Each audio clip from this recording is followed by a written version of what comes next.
My dear student, मैं जो है 12th क्लास के सभी छात्रों को सूचित करना चाहूँगा कि ये जो है मैं कुछ ऐसे प्रश्न डालने जा रहा हूँ जो कि काफ़ी महत्वपूर्ण हैं बोर्ड एग्जाम के नज़रिए से। इन पर अच्छे से फोकस बनाएं और तैयार करें।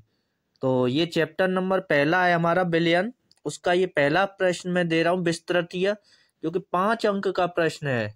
तो देखिए, ये प्रश्न है, पहले प्रश्न का एक इसमें पार्ट है हमारा, राउल्ट के वाष्पदाब अवनमन नियम को परिभाषित कीजिए तथा उसकी सीमाएं बताइए। और अथवा करके ये क्वेश्चन इस तरह से ना आके ऐसे भी आ सकता है, तनु विलयनों के लिए राउल्ट नियम को परिभाषित कीजिए और संबंधित सूत्र के व्यंजक को लिखिए। इसकी किसी एक सीमा का उल्लेख कीजिए। और इसका दूसरा भाग है, विलयन के वाष्पदाब तथा विलेय पदार्थ के आणविक द्रव्यमान में संबंध बताइए। तो इसका जो उत्तर है, सबसे पहले हम राउल्ट का नियम बताते हैं। राउल्ट का नियम क्या कहता है? तो राउल्ट के नियम के अनुसार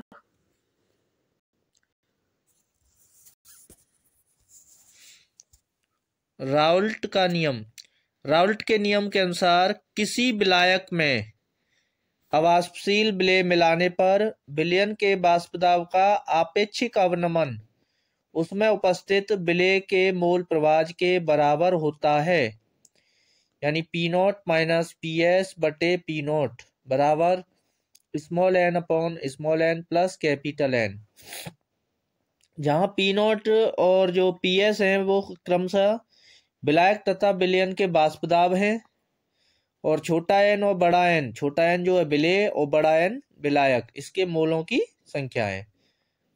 अब अतितन विलयन के लिए n का मान यानी कैपिटल N की अपेक्षा अगर बहुत कम है तो हम जो है इसको लेफ्ट कर सकते हैं, या सिमिलर जो है n के बराबर मान सकते हैं।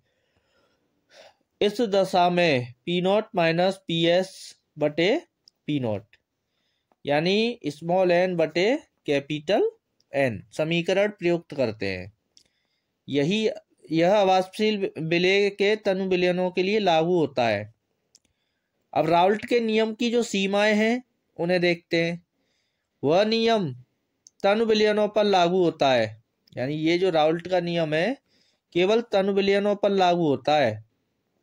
सांद्र विलयन राउल्ट के नियम से विचलन दर्शाते हैं, इसलिए उन पर लागू नहीं होता। नंबर 2, यह नियम केवल अवाष्पशील पदार्थों के विलयनों के लिए सत्य है, यानी जिनका वाष्पीकरण नहीं हो सकता।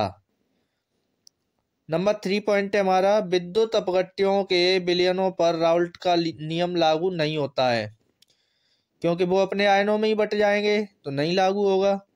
नंबर 4, विलयन में संगुणित या वियोजित होने वाले पदार्थों के विलेय राउल्ट के नियम का पालन नहीं करते हैं। अब दूसरे पार्ट का आंसर है, विलयन के वाष्पदाब एवं विलेय के अणुभार में संबंध राउल्ट के नियम से P0 माइनस PS बटे P0 बराबर के स्मॉल n बटे small n plus capital N, ये राउल्ट का नियम है। अब इसके अनुसार n बराबर होता है हमारा W बटे M डैश, तो n बराबर हो जाएगा W1 बटे M1 तथा विलायक के मोलों के लिए कैपिटल लेटर यूज करेंगे।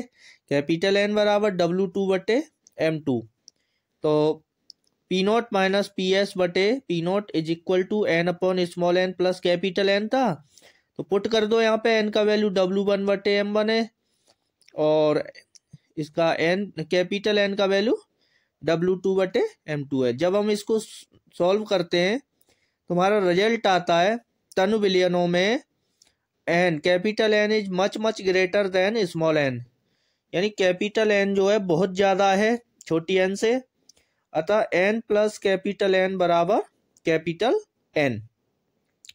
तो इस तरह से हम देख पाते हैं n का वैल्यू छोटा होता है छोटी n का बहुत ज़्यादा, तो इसको हम लगभग नेग्लिजिबल कर देते हैं।